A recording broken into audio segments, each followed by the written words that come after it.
bom aí? Tá tranquilo lá? Uhum. Tá ouvindo já? Tá.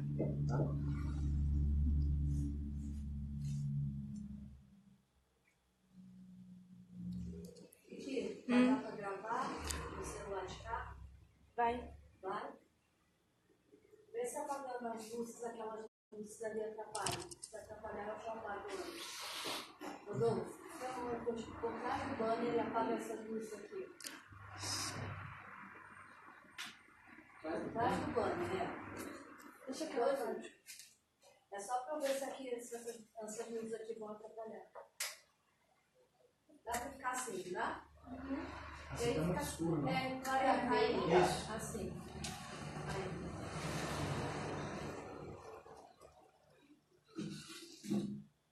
Tá bom? Tá bom aí? A gente já tá ao vivo, Kiana? A gente já tá ao vivo. Beleza. Então já podemos começar, né? Já podemos começar a falar um pouquinho aqui.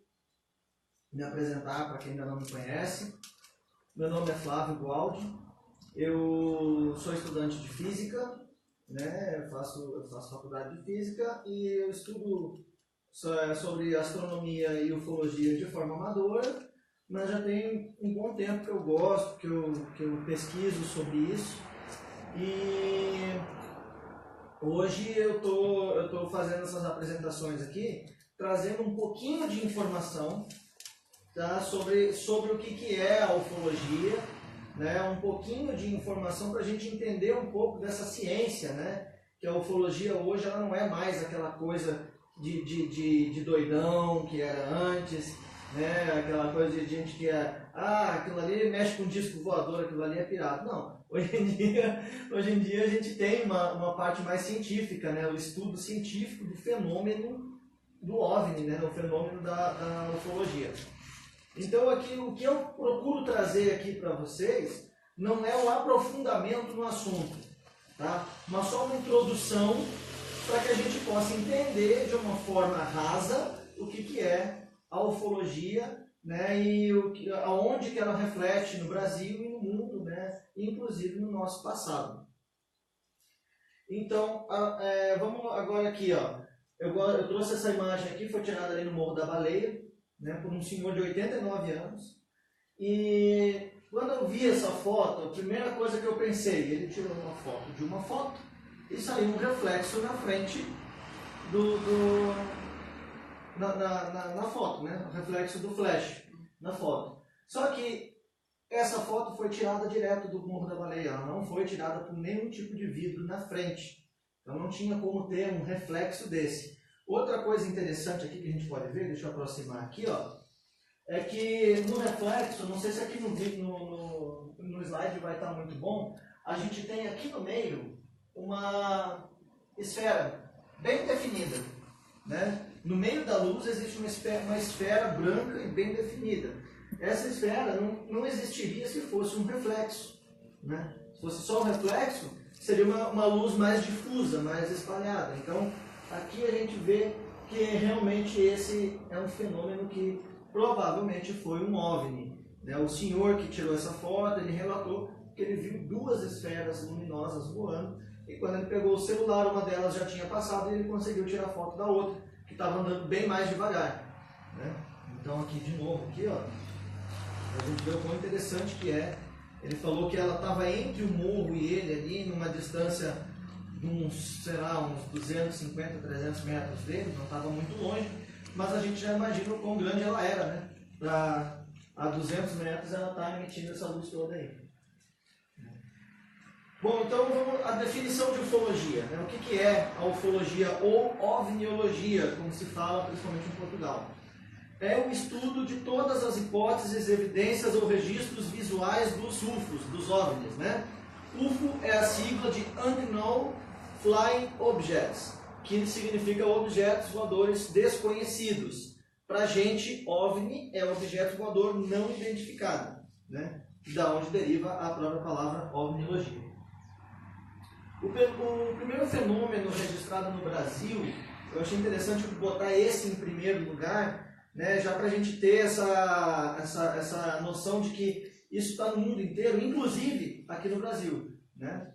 A primeira documentação da aparição de um OVNI no Brasil foi em 1952, lá na Barra da Tijuca, né? Lembrando que em 1952 a gente não tinha câmeras de alta qualidade, não tinha TechPix, e esse registro, para quem quiser pesquisar, ele está lá no Arquivo Nacional.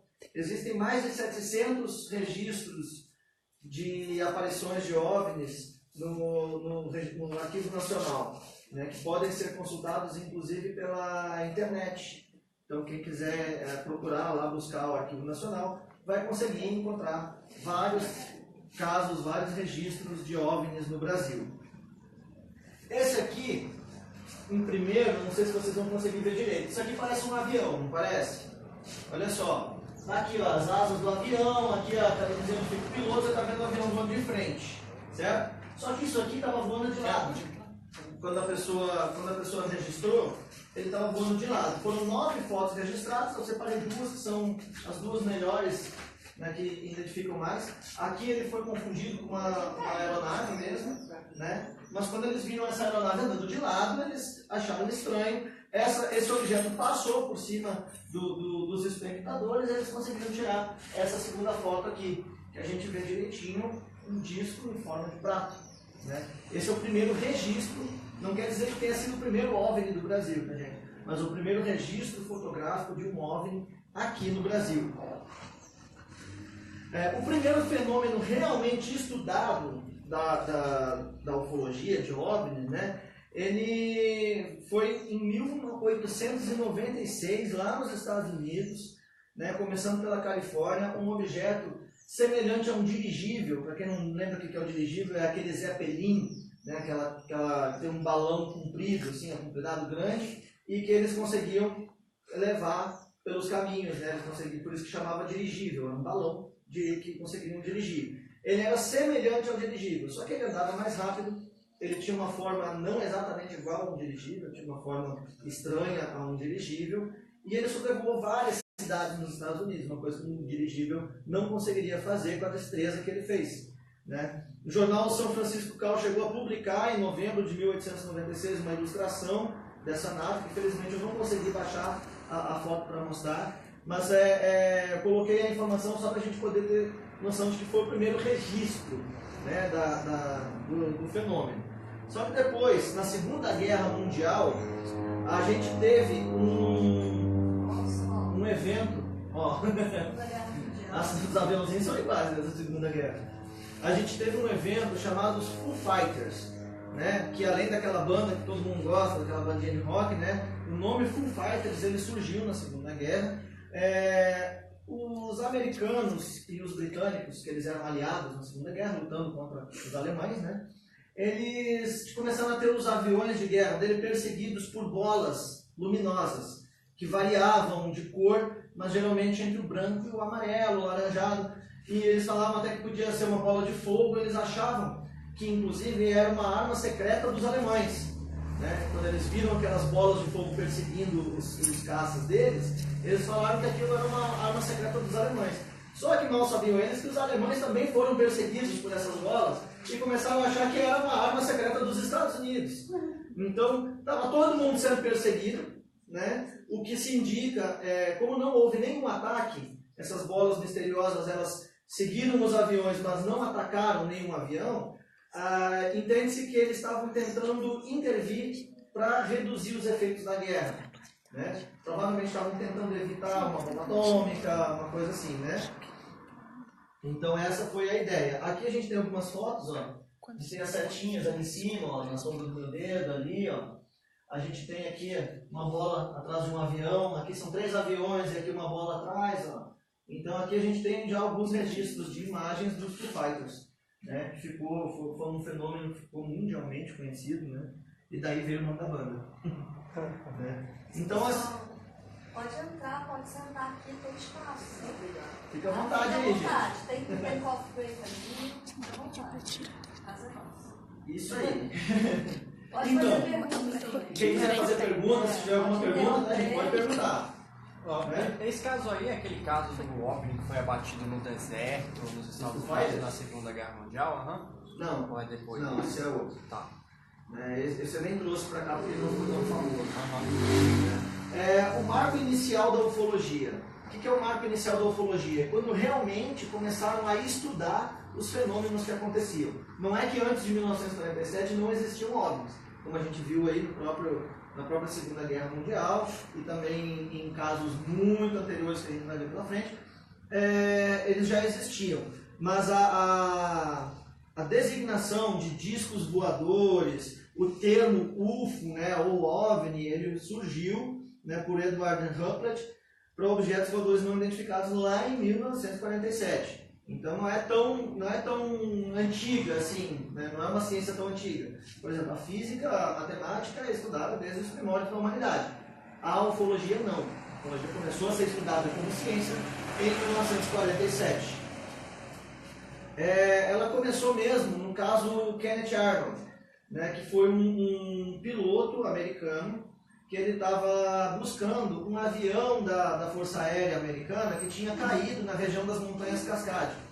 Então ele pegou um avião dele e foi em direção às Montanhas Cascade, buscando esse avião caído, né? Ver se ele tinha algum registro visual de onde estava o avião, para eles poderem ir lá resgatar, ver se tinha sobrevivente, coisa assim.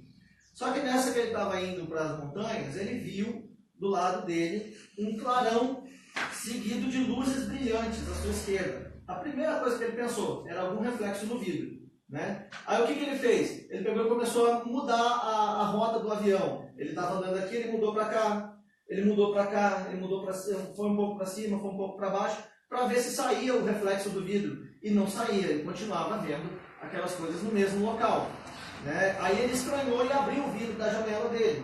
Naquela época os aviões tinham uma janelinha que dava para abrir o vidro, deve ter ficado um frio do caramba lá dentro, mas ele abriu a janelinha e tirou o óculos para poder olhar direto, sem nada interferindo, e ele continuou vendo aquelas coisas luminosas andando, brilhantes, né? Eram 9, e ele estranhou, tentou se aproximar, né? Ele descreveu como que os objetos eram chatos como uma torta, e tão brilhantes que refletiam a luz do sol como um espelho. Nossa. Então, assim, era uma coisa muito fora do tempo deles, né? Imagina, 1947, as coisas não eram brilhosas desse jeito, né? Com um espelho, não tinha nenhum tipo de aeronave que a gente pudesse ter daquela forma, né? Ainda nessa mesma entrevista, ele confessou que nunca tinha visto nada tão rápido, porque essas naves, elas ultrapassavam os 2.000 km/h. Então elas eram realmente muito rápidas. Aqui tem uma foto dele mostrando um desenho, uma representação artística mais ou menos do que ele viu, né? Agora você imagina que nos filmes de hoje, quando a gente vê um filme daquele hollywoodiano, as naves são mais ou menos assim, né? Que a gente vê. Agora imagina isso em 1947. Há 72 anos atrás. Segunda Guerra Mundial, isso, né? Denunciei a idade também. Então, 72 anos atrás, isso aqui não era nem imaginável, uma tecnologia com esse formato aqui, né? Aí, a partir do dia 27 de junho, os termos como prato ou disco voador passaram a ser usados pelos meios de comunicação da imprensa para se referir a esses e outros fenômenos ufológicos, né? Então, foi assim que se crivou o termo disco voador, né? A partir de 1947. Dia 2 de julho de 47, uns dias depois, aconteceu o caso Roosevelt, né? O caso Roosevelt, que é hoje o caso mais famoso, né, da ufologia mundial, né, um dos mais famosos do mundo. Então, no caso Roosevelt aconteceu o seguinte: um fazendeiro chamado Mark Brazel ouviu por volta de 10 da noite uma grande explosão, um estrondo no meio de uma tempestade. Estava rolando uma tempestade e ele escutou um estrondo muito grande. Ele achou que tinha sido a tempestade que tinha prejudicado alguma coisa na fazenda dele. Como estava chovendo muito, ele não saiu. Pela manhã do dia seguinte, ele pegou o cavalo e foi lá ver o que estava acontecendo, né? Ver se tinha dado algum prejuízo, alguma coisa assim. E nessa ida dele lá, ele encontrou uma coisa muito estranha. Ele encontrou uma área de mais ou menos 4 km², cheia de destroços de um metal maleável, mas que sempre retornava à forma original. É como se você pegasse um papel alumínio, amassasse ele, quando você soltasse ele se abrisse de novo. Era uma coisa bem estranha. Ele viu também bastões de uma matéria semelhante a basalto, que não queimavam nem cortavam, e haviam sinais lilazes nele, parecendo hieróglifos ou algum tipo de escrita, né? E ele achou aquilo muito interessante. Ele começou a catar aqueles destroços que ele achou e guardou tudo no galpão na casa dele. Graças à influência dos amigos dele, né, eles falaram, cara, isso aqui é muito estranho, informa o xerife. Informa o xerife. Aí ele foi lá e no dia 6 de julho, 3 dias depois, ele contou, foi de manhã, lá na delegacia de Roswell, e contou para o xerife. No mesmo dia, às 13 horas, já tinha um major do exército americano, o major Jesse Marshall, já estava procurando lá pelo Sr. Brazel. Olhou o que ele achou, informou o general Roger Ramey, que era o comandante lá da região, e esse já se comunicou com o Pentágono. Às 19 horas do mesmo dia, os oficiais já tinham localizado os destroços da nave que tinha caído lá em Roswell. A partir desse momento, o local foi fechado, ficou restrito, os militares não deixavam ninguém entrar, tomaram conta, né? No dia 8 de julho, um avião vindo de Washington pousou em Roswell, destroços do OVNI foram levados para a base aérea de Wright-Patterson, em Ohio, né, que era a base aérea mais próxima que tinha lá. Segundo relatos, no avião, além dos destroços, continham 3 cadáveres congelados, ou seja, quando eles foram lá recolher os destroços, eles encontraram cadáveres dos seres que estavam na nave, e esses cadáveres eles congelaram para poder estudar depois, né, e testemunhas viram esses cadáveres sendo levados para dentro do avião. Logo o governo plantou um balão meteorológico no rancho, e na tentativa de abafar e banalizar o acontecido, o Sr. Brazel foi obrigado a confirmar que era um balão meteorológico. Então, assim, ele próprio falou na imprensa, não, foi um balão, me explicaram aqui, eu vi aqui, realmente isso aqui é um balão meteorológico. Plantaram um balão meteorológico lá, depois de recolher os destroços, para poder abafar todo o caso, né? Só que o que acontece? Alguns dias depois, o Sr. Brazel pôde voltar ao seu rancho, né? O exército liberou, mas do nada ele já voltou com uma caminhonete nova e com dinheiro para comprar uma casa. Um cara que estava ali tirando a vida do rancho ali de forma suada, não conseguia prosperar naquele ranchinho pequeno e tal, de repente o cara chega com uma caminhonete e com dinheiro para comprar uma casa. Ou seja, compraram no silêncio do Sr. Brazel. No final de outubro de 47, o general Schugen, não sei como falar isso. Isso. É isso que ela disse. Do Pentágono, ele fez um memorando secreto às Forças Armadas para compilar todas as informações a respeito de OVNIs que os Estados Unidos podiam ter acesso. Isso, se a gente for olhar pelo prazo tão curto do acontecimento em Roswell e esse pedido do Pentágono, isso mostra claramente que não foi um balão meteorológico. Por que aconteceu um caso de OVNI, eles falaram que não foi OVNI, e de repente o Pentágono manda estudar todos os casos de OVNI dos Estados Unidos. Esse registro aí acaba corroborando a ideia de que o governo só plantou um cala-boca lá. Essa é uma das maiores evidências. Um parente do Sr. Mark Brazel contou num bar, 2 anos depois, que a família ainda encontrou destroços da nave e juntou aqueles mesmos destroços que ele tinha achado antes. O cara estava no boteco tomando uma e contou para alguém: minha família ainda achou aí, a família ainda achou um bocado de destroços da nave. No dia seguinte, os militares foram lá na casa e confiscaram os objetos. Isso quer dizer o quê? Que mesmo 2 anos passados, os militares ainda estavam lá com pessoas espionando, ou escutas ou espiões, monitorando a cidade e os habitantes da cidade para descobrir o que ainda estava sendo falado, os rumores ou não, Então estava tudo sendo muito monitorado, bobear até hoje deve estar sendo lá, Então, só em 1978, veja bem, de 47 para 78, 31 anos, se passaram, o silêncio foi quebrado quando o físico nuclear e ufólogo Stanton Friedman localizou o Jesse Marcel, aquele primeiro major que teve lá procurando o Sr. Braza, né, que começou toda a investigação militar, e fez uma entrevista. Né, esse major, depois desse tempo todo, ele resolveu abrir a boca, né, e contar. A partir daí a mídia não parou mais de falar sobre o assunto. Nos 16 anos seguintes foram editados 5 livros baseados em informações das testemunhas do caso Roswell. Coincidência ou não, ali pertinho foi construída a Área 51, né? Coincidência até demais para ser verdade, né? Depois desse evento, os pesquisadores começaram a investigar o passado, e assim foi criada a arqueologia ufológica. Então, depois do caso Roswell, depois de toda essa visibilidade que o mundo teve em relação aos OVNIs, alguém pegou e falou assim, não, peraí, se está acontecendo tudo isso agora, será que já não aconteceu lá atrás? Aí começaram a estudar o passado também, né? Além do presente, começaram a estudar o passado. Nesses estudos, aqui a gente tem a nave do caso Roswell, né? Uma simulação, né? De como eles encontraram aquela nave, né? E aqui uma notícia do jornal da época, né? De quando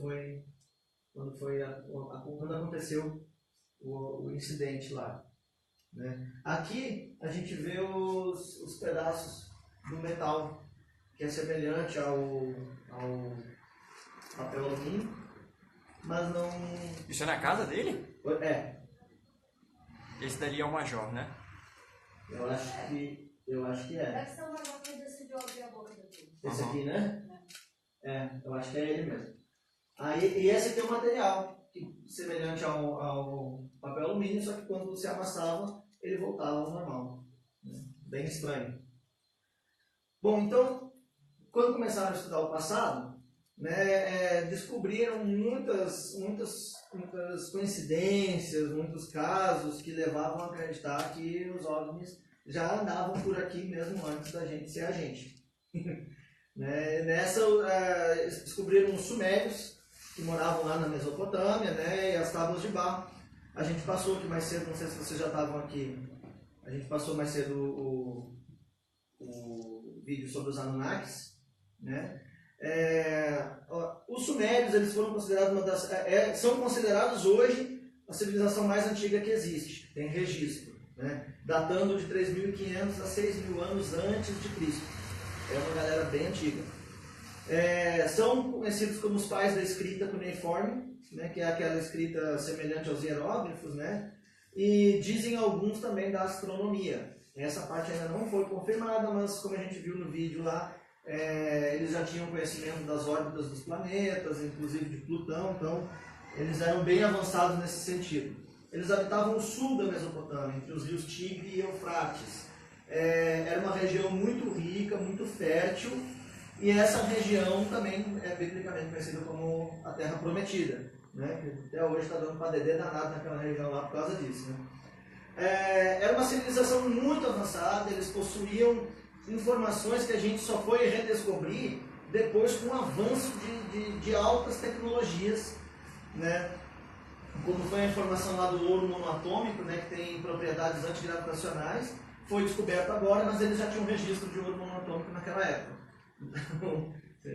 Só conseguimos fazer a relação do ouro monoatômico com os registros dele depois que a gente descobriu o ouro monoatômico. Era disso que eles estavam falando. Né? Há 6.000 anos atrás eles sabiam. Então, assim, outras informações astronômicas, do Sol, da órbita dos planetas, eles já sabiam que a Terra girava em torno do Sol e não o contrário. Eles já sabiam que a Terra é redonda, tá, gente? A Terra é redonda. A Terra não é plana. Caraca, que tá? dúvida. Só para avisar aí o pessoal que a Terra não é plana, a Terra é redonda. Tá? Não é porque é planeta que ela tem que ser plana. E eles sabiam que a Lua continha grandes quantidades de ferro. Né? A Lua, isso foi descoberto pela nossa ciência tem pouquíssimo tempo, que a Lua ela é feita de basalto e ela tem grandes quantidades de ferro. E os sumérios chamavam a Lua de grande fonte de ferro. Só para vocês terem uma ideia de como é que eles já sabiam, né? Agora, como que eles sabiam? Né? Na matemática, foram encontrados cálculos dos sumérios que seriam, em nossos números, teriam resultados de 195 trilhões. Não se sabe do que é que eles estavam calculando, que tinha tanto assim. Né? Mas acharam sempre um cálculo com a resposta de 195 trilhões. Só para vocês terem uma ideia, em comparação com os gregos com todo aquele saber já bem depois dos sumérios, né? Os gregos vieram ali um pouquinho antes de Cristo, não era muito antes de Cristo. Quando eles consideravam todo o número acima de 10 mil como infinito, porque era um número muito grande. Acima de 10 mil. E os sumérios lá, milhares de anos antes, já estavam calculando 195 trilhões. Caraca. Né? Eles sabiam da existência de Plutão. Olha só, a gente descobriu Plutão em 1930. E não, Plutão não voltou a ser planeta, tá? Só para deixar claro. Ele tá lá, tá vindo, né? Foi um rebaixamento injusto com ele, coitado. Mas enfim, ele tá aí, continua no sistema solar, tá? Ele tá lá no cinturão de Kuiper. Depois a gente volta ao assunto. Né? Mas assim, como é que eles já sabiam de Plutão? Se na época deles não tinha telescópio? Como é que eles sabiam das órbitas dos planetas ao redor do Sol? Né? Isso são coisas que levam a gente a questionar se realmente a gente tem toda a tecnologia hoje, é a nossa tecnologia mais avançada. Né? A gente tem aqui uma imagem da escrita cuneiforme. Né? Eles escreviam, você vê que era uma escrita bem complexa. Nossa. Né? E eles tinham tábuas, eles escreviam tábuas de argila nessa escrita. E tinham muitos registros. Né? Aqui uma coisa bem interessante que foi encontrada numa dessas tábuas, esse desenhozinho aqui que parece um disco voador. Né? Isso há milhares de anos atrás.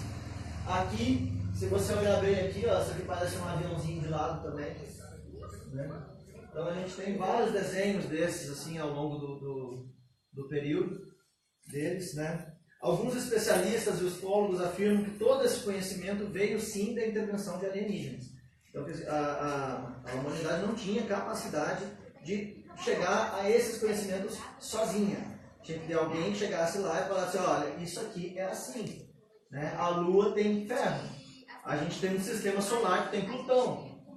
Alguém tem que ter apontado isso para eles. Porque o olho nu não enxergava isso. Né? E eles não tinham ferramentas para enxergar. Então alguém tem que ter informado isso para eles. Né? Então a ideia é de que realmente seres muito mais evoluídos, cognitivamente, tecnologicamente, acabaram informando isso para eles. Né? Eles descreveram a existência de Nibiru, com sua órbita excêntrica de 3.600 anos, que a gente viu lá no vídeo também, né, sobre Nibiru, que, de acordo com os sumérios, Nibiru é um planeta que é conhecido também como planeta X, ou Ecólogos, né? E que este planeta ele tem uma órbita totalmente excêntrica, totalmente diferente das órbitas dos outros planetas, que são órbitas redondas. Ele teria uma órbita bem elíptica, bem excêntrica, que faria com que ele levasse 3.600 anos para voltar. E esse retorno dele trouxe um desses retornos dele próximo à Terra, trouxe os Anunnakis, seres evoluídos, considerados deuses pelos sumérios. Né? Eles registros informaram que Nibiru passa próximo da Terra a cada 3.600 anos. Isso está nas tábuas, está tudo registradinho nas tábuas. Né? E a cada vez que ele passa passa aqui perto da Terra, ele acaba fazendo uma bagunça danada. Né? Lá no vídeo mostrou também que numa dessas passagens, uma das luas de Nibiru colidiu com um planeta chamado Tamá, que era o planeta que ficava aqui onde a gente está, né? nessa linha que a gente está orbitando agora. E dessa colisão veio o planeta Terra, que é bem menor que Tamá, né? A Terra ficou sendo só um pedaço de Tamá, e o resto do planeta se espalhou e hoje virou o cinturão de Kepler, que é um cinturão de asteroides entre Marte e Júpiter. Um desses cataclismos também que eles falaram foi o dilúvio. Bate o tempo que eles relatam nas tábuas com o tempo que a Bíblia relata o dilúvio é compatível. Né? Então, de acordo com os sumérios, o dilúvio foi um cataclisma gerado pela aproximação, pela perturbação gravitacional do planeta Nibiru. Tem até uma parte dessa escrita cuneiforme que que diz isso aqui, ó. E depois veio o dilúvio, e após o dilúvio a realeza tornou a descer mais uma vez do céu. E o que aconteceu? Quando o Nibiru estava chegando, a realeza, que eram os Anunnakis, viram que a coisa ia ficar feia na Terra, pegaram, entraram nas naves e ó, caparam o gato. Vamos embora daqui que a coisa vai ficar feia. Lá de cima eles ficaram assistindo o pau cair a folha aqui, como a gente fala aqui em Goiás, né? Isso ainda deve estar perto de passar o planeta de novo. Eu não sei. Mas astronomicamente ele não está sendo visto. Quanto tempo foi o dilúvio antes de Cristo? Uns 10 mil anos.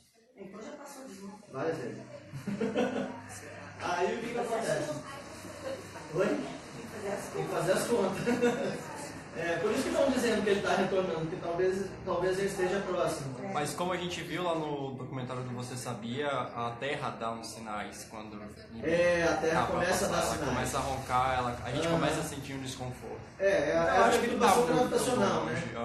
Uhum. Não está muito longe, mas também não está tão perto assim. Sim, uhum. Então assim, quando eles viram que a Terra acalmou lá de cima das naves, eles falaram, beleza, a coisa ficou tranquila de novo, vamos voltar. Aí eles voltaram, por isso que ele fala aqui que mais uma vez voltaram a descer dos céus. Né? Esses seres, conhecidos como Anunnaki, são, de acordo com os registros sumérios, criadores da raça humana. Aí eles fizeram alterações genéticas para que houvesse um salto evolutivo e a gente conseguisse começar a ter capacidades cognitivas e tudo mais para servir a eles, né? Por isso que eles se colocavam como deuses, para que eles tivessem escravos sem precisar do chicote. Né? Mais ou menos isso. Bom, aqui a gente tem uma imagem interessante dos Anunnakis, né? Uma coisa que eu acho legal, se você olhar aqui, ele tem uma bolsinha aqui, tá vendo? Se você olhar aquele ali também, ó, esse aqui também tem uma bolsinha. Mais pra frente a gente vai ver outras imagens que aparece a galera com a bolsinha. Eu quero saber se alguém aí também da live souber o que tem dentro dessas bolsinhas. Por favor, me fala, que eu tô doido para saber. Eu quero uma dessas pra mim. Eu já chutei que são cristais. A Nicole acha que é cristais. O que vocês acham aí? Né? Aí a gente vem com outra história antiga, que é a da Índia. Né? Na Índia existem a história das Vimanas, que são descritas nos Vedas hindus como sendo grandes cidades flutuantes. Os textos antigos citam essas Vimanas em civilizações hindus de mais de 15 mil anos atrás. Ainda não encontramos as evidências. Acabou de pousar uma nave aqui, gente. Para tudo, estamos recebendo aqui uma nave que acabou de chegar. Eles vieram para ver a palestra também, eles ficaram interessados, né, no que a gente tem a dizer sobre ufologia. Então eles acabaram vindo aqui. Eu vou deixar esses dois aqui para me acompanharem. Eles acabaram vindo aqui para assistir um pouquinho da palestra também, né? Eles também querem saber o que a gente está falando deles, né? Se eu tiver alguma coisa errada, essa aqui tá com cara de travo. Se tiver alguma coisa errada, eles vão me falar. Bom, as Vimanas, então, elas vêm de textos que dizem ter 15 mil anos atrás, civilizações de 15 mil anos. Essas civilizações estão em estudo, né? A gente fala que os sumérios é a civilização mais antiga que se tem conhecimento por causa dos registros já encontrados, né? Mas pode ser que essas civilizações, né, o Império de Rama, ele possa ter acontecido há 15 mil anos atrás, ou seja, mais antigo que os Anunnakis, né, que é essa parte dos sumérios. Tem arqueólogos que estão estudando 2 sítios arqueológicos lá da região da Índia, que é Mohenjo-Daro e Harappa, que eles estão em investigação ainda. Se eles conseguirem datar isso de aproximadamente 15 mil anos atrás, aí eles vão conseguir comprovar que essa civilização era realmente mais antiga que os sumérios. E também tinham uma tecnologia, parece que quanto mais para trás a gente vai, mais tecnológica era a coisa, né? Teoricamente o Império Rama existiu paralelo à civilização Atlântica, que ficava no meio do Oceano Atlântico, né? E os hindus escreveram manuais de voo completo dessas Vimanas, Né? Tem alguns cientistas aí, chineses, alemães, americanos, que estão estudando esses manuais. Porque é um manual completo, é como se você comprasse um avião, pegasse o manual do avião, de voo, de como pilotar o avião, eles tinham um manual das vimanas. Né? Eu até trouxe aqui uma imagem de como é que seria uma vimana. Né? Era uma coisa muito grande. E se você olhar essa estrutura aqui, ó, né? Esse formato da vimana aqui, ela é semelhante a muitas construções que a gente vê da antiguidade. Né? Esse formato semipiramidal, assim, né? Então, existe a possibilidade de muitas dessas pirâmides incas, algumas pirâmides encontradas ao redor do mundo, na verdade, serem vimanas. Lá daquela civilização do Império de Irã. Ô, louco! Vimanas estacionadas, né? Vimanas estacionadas. Alguém tem que pegar o manual e ler para poder decorar. Como é que toca o barco, né? Tirar a poeira do motor. Uhum. Vamos embora. Então, assim, depois desses estudos todos, acabou vindo uma teoria chamada Deuses Astronautas do Passado, também chamada Teoria dos Antigos Astronautas, Essa teoria alienígenas do passado ou paleocontato. Né? Os adeptos dessa teoria sugerem que as divindades dos povos antigos, na verdade, são extraterrestres. Né? Não tem aquele livro do Eric von Däniken, né? Eram os deuses astronautas. Além do Eric von Däniken, tem o Robert Temple, Zecharia Sitchin, que traduziu as tábuas dos sumérios, né? Giorgio Tsoukalos, que tem aquele programa Alienígenas do Passado na televisão, que é um cabelão assim, bem famoso, que fala alienígenas. Né? Então, esses são pessoas entusiastas, né, da teoria dos antigos astronautas, né? E nos trazem muitas informações interessantes sobre os astronautas do passado. Né? Aqui são esculturas pré-era cristã, né? Antes de Cristo. Né? Olha só, se isso aqui não é um astronauta certinho. Né? Esse aqui. Não, esse primeiro também é muito... Parece uma máscara. O primeiro mas o primeiro realmente. Parece até que ele tem uma coisinha assim, ó. Eu acho que isso aqui é uma câmera fotográfica. Faz sentido. Então, assim, a gente tem registro... E essas imagens são de várias culturas ou é de uma cultura só? Ah, sim. São. Se não me falar a memória, esse aqui é dos Sumérios.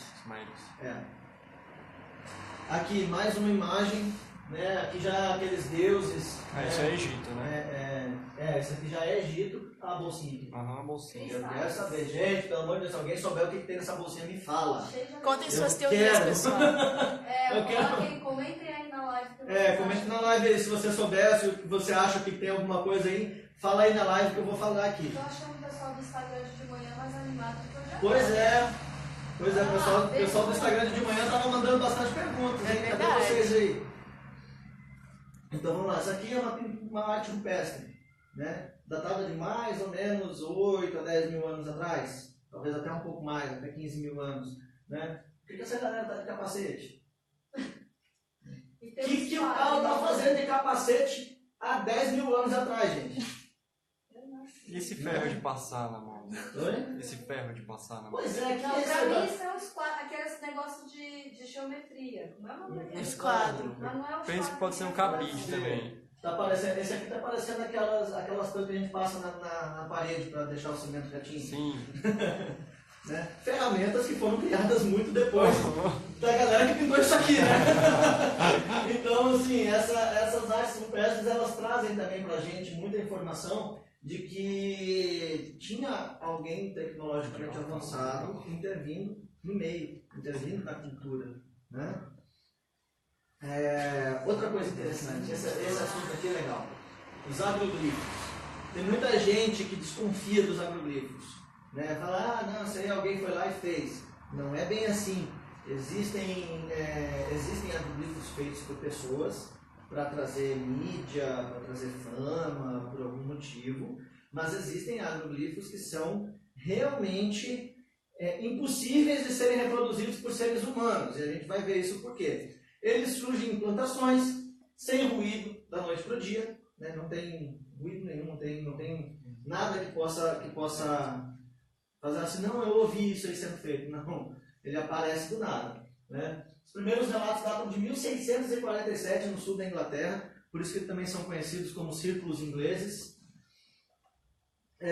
No século XX, os relatos iniciaram depois da década de 40, né? E existem relatos na Itália, Alemanha, Bélgica, Estados Unidos, França, Japão, Canadá, Hungria, Holanda, Brasil, Rússia, ou seja, espalhado pelo mundo inteiro, né? Não é uma coisa específica, é só na Inglaterra. Não, a Inglaterra foi o primeiro registro, mas ele tem registro no mundo inteiro. São formas geométricas com matemática extremamente complicada. A gente estava falando de matemática ali mais cedo, né? A matemática é extremamente complicada, simetrias perfeitas. Eu vou mostrar algumas imagens daqui a pouco, a gente vai ver a questão da simetria. É algo assim, teria que levar muito tempo para um ser humano fazer aquilo com tamanha perfeição, né? E ele teria que ter treinado antes. Né? As formações genuínas alteram as moléculas das plantas e da água. Isso aqui já começa a mostrar a diferença de um agroglifo feito por um ser humano e um agroglifo que não foi feito por um. Por quê? Essas alterações da estrutura molecular aqui, elas mostram que quando você chega perto e analisa por dentro as plantas que foram deitadas, elas têm, algumas delas apresentavam queimaduras de micro-ondas de dentro para fora, né? Então, eu não sei como que alguém conseguiria fazer um desenho daquele usando micro-ondas, né? Então, assim, e outros tipos de estruturas. Teve um desses agroglifos, que a molécula da água, ela estava com o mesmo formato do agroglifo, né? Aquele desenho que as moléculas da água formam, tinha o mesmo formato do desenho macro que foi feito no agroglifo. É o ser humano que consegue fazer isso, gente, pelo amor de Deus. Me apresenta aí que eu quero conhecer, né? Existe alteração da química do solo. Então, se você pegar o solo ali onde teve o desenho, ele vai ter uma composição química diferente do solo ao lado. Que é uma coisa também, como é que a gente vai fazer, né?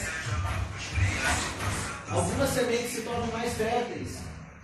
Também isso aqui é interessante, porque as sementes das plantas que não foram deitadas ao redor, elas se tornam mais férteis. As próprias plantas passam a produzir mais, fazendo com que a pessoa, o dono da terra ali onde teve o agroglifo, não tenha o prejuízo daquela área que foi devastada, digamos assim, né? Seria um privilégio interplanetário ter um agroglifo? Pode ser.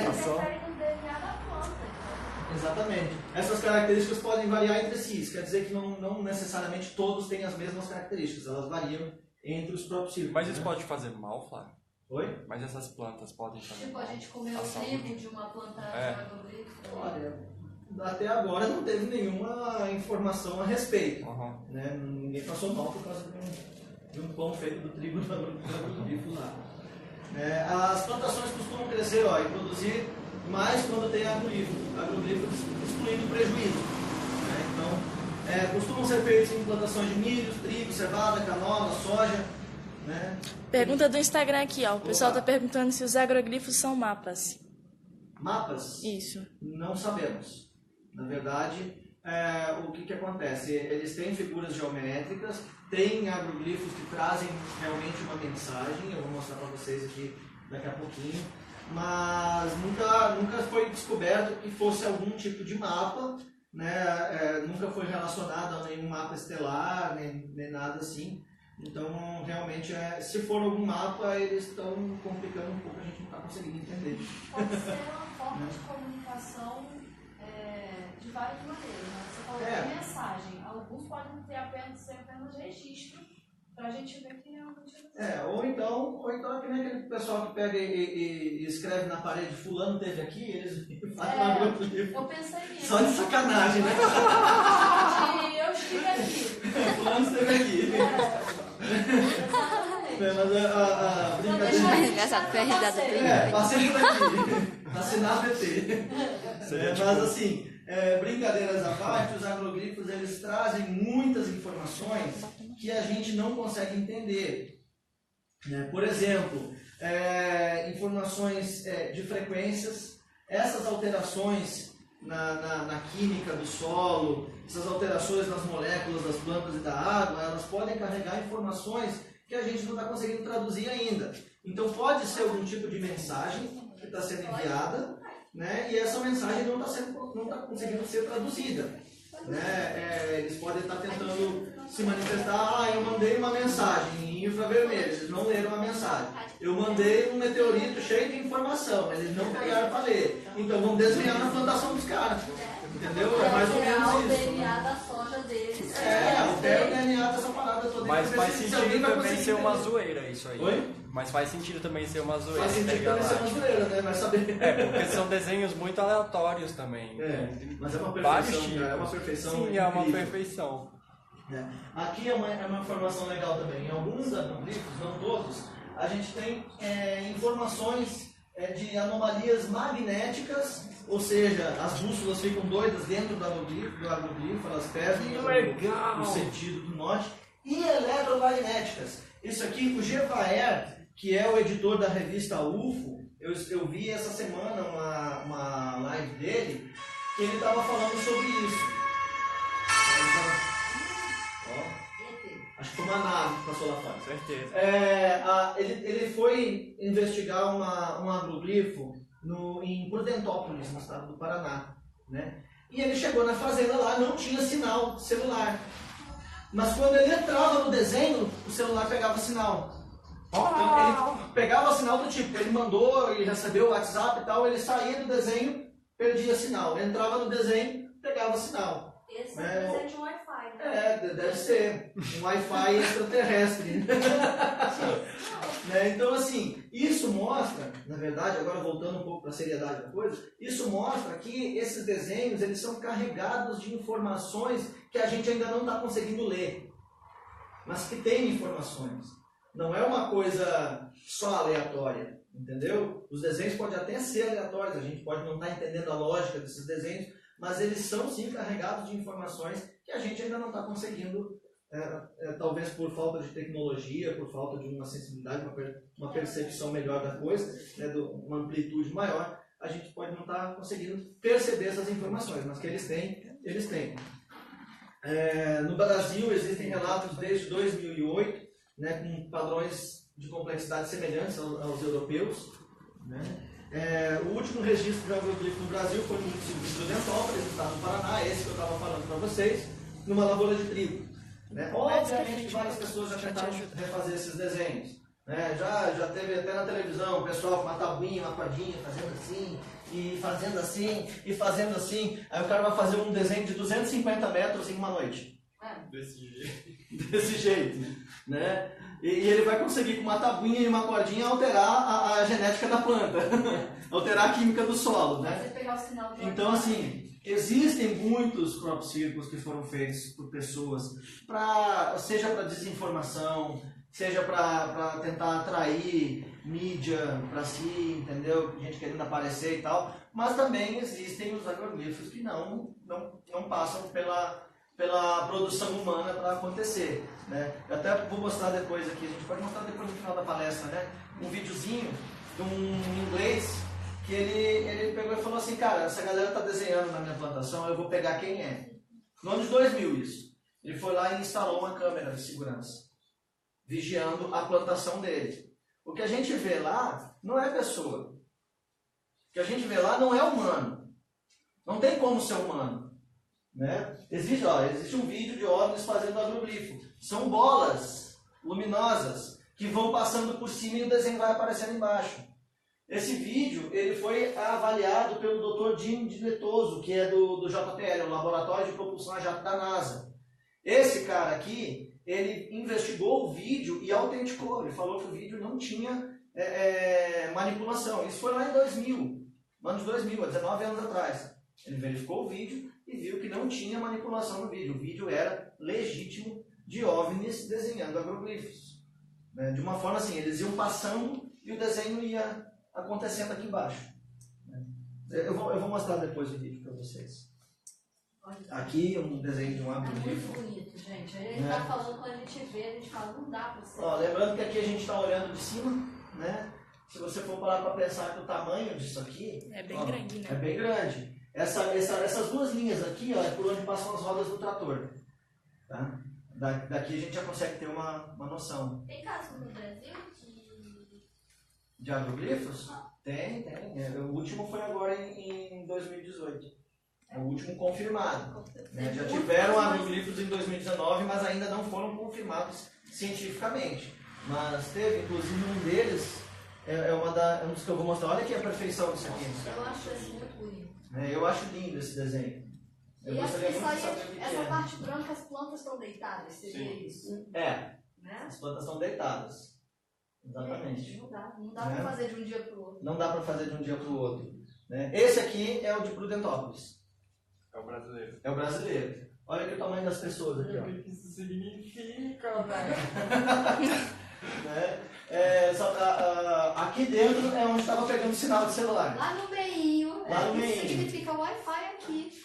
Deve ser. Wi-Fi aqui. Internet Wi-Fi aqui. Conexão em banda larga. Né? Aqui, esse aqui é fantástico. Esse aqui é muito legal. Por quê? Nossa, mas isso é sério? Esse aqui, ele é composto de duas partes. Né? A foto, provavelmente a foto de quem fez. O desenho. Assinou, né?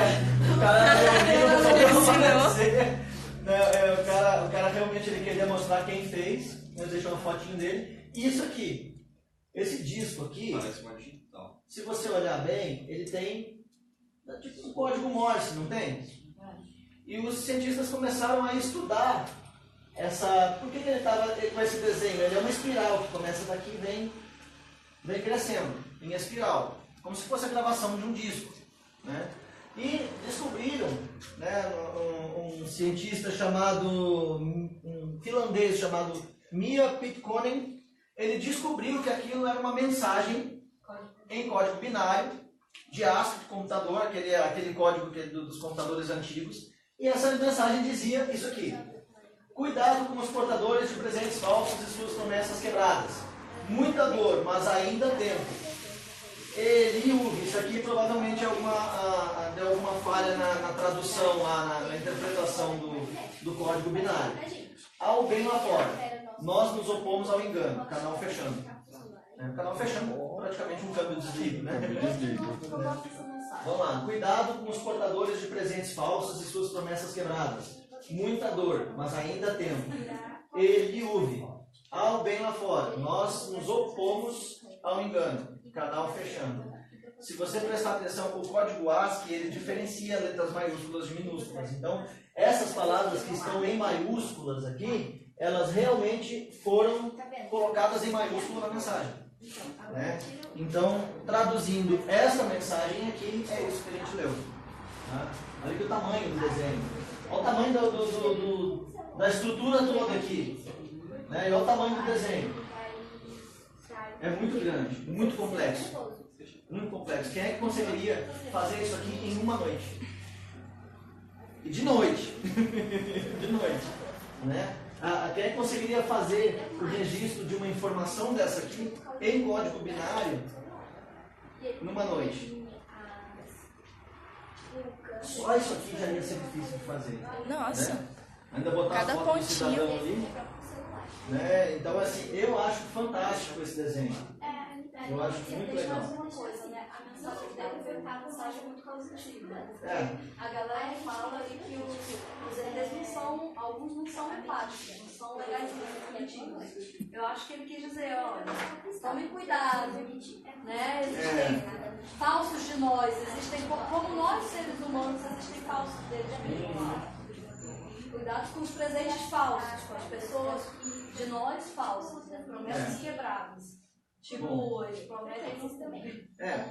Então tá aí dada a mensagem, né? A gente refletir um pouco sobre isso. Agora vamos falar um pouco de contatos imediatos. Né? Contatos imediatos é uma coisa legal. Contato imediato de primeiro grau pode ser de pouca intensidade ou de muita intensidade. Tá? O contato de primeiro grau ele é um contato visual. Quando é de pouca intensidade, a gente tem uma grande distância. Então, geralmente, é quando você vê uma luz se comportando de forma estranha. Eu tive 2 contatos de primeiro grau com pouca intensidade. A primeira vez a gente viu, estava eu e Nicole, nós vimos uma luz andando no céu, que eu pensei que fosse um satélite. Não sei se vocês já viram um satélite passando, né? Era igualzinho um satélite passando, aquela luzinha, aquela estrelinha andando devagarzinho. Até falei para ela, não, isso é um satélite. Aí ela me chamou a atenção de novo, porque o satélite não faz curva e ele tinha feito. Aí eu comecei a reparar, ela estava vindo numa direção, aí mudou de direção, mudou de novo de direção, mudou de novo de direção. Avião não faz isso naquela altitude, né? Balão não vai andar desse jeito, então não tinha nada que a gente pudesse explicar que fizesse aquela movimentação. Então a isso nós damos o nome de OVNI, né? Objeto voador não identificado. A segunda vez foi com um telescópio, eu estava observando o Saturno e passou um objeto fazendo um movimento senoidal, né? Movimento de zigue-zague na frente do telescópio, fora da nossa atmosfera. Também, de novo, contato de primeiro grau, de baixa intensidade, de pouca intensidade, porque eu só via a luzinha andando, mas não conseguia achar uma explicação plausível para alguma coisa fazer movimento senoide no espaço, no vácuo, né? Se alguém aí souber também, pode, por favor, contar aí pra gente nos comentários como é que faz movimento senoidal no espaço. O contato imediato de segundo grau, ele também é visual, tá? Mas com efeitos físicos nas pessoas, nas coisas e no ambiente.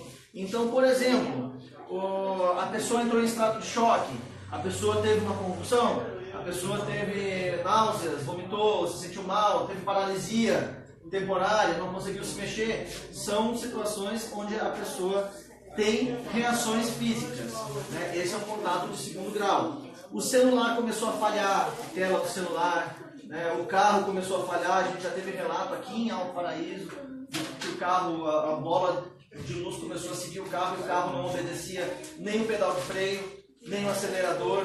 Ele ficou andando numa velocidade específica e a pessoa não conseguia comandar mais o carro, né? Isso é um contato de segundo grau. E também os próprios agroglifos, né? Os próprios círculos, que formam um desenho no chão, então eles alteram o ambiente, né? Também é um contato de segundo grau. O senhorzinho aqui, a família Fábio do Zideiro que desmaiou, seria segundo? Seria segundo grau, exatamente.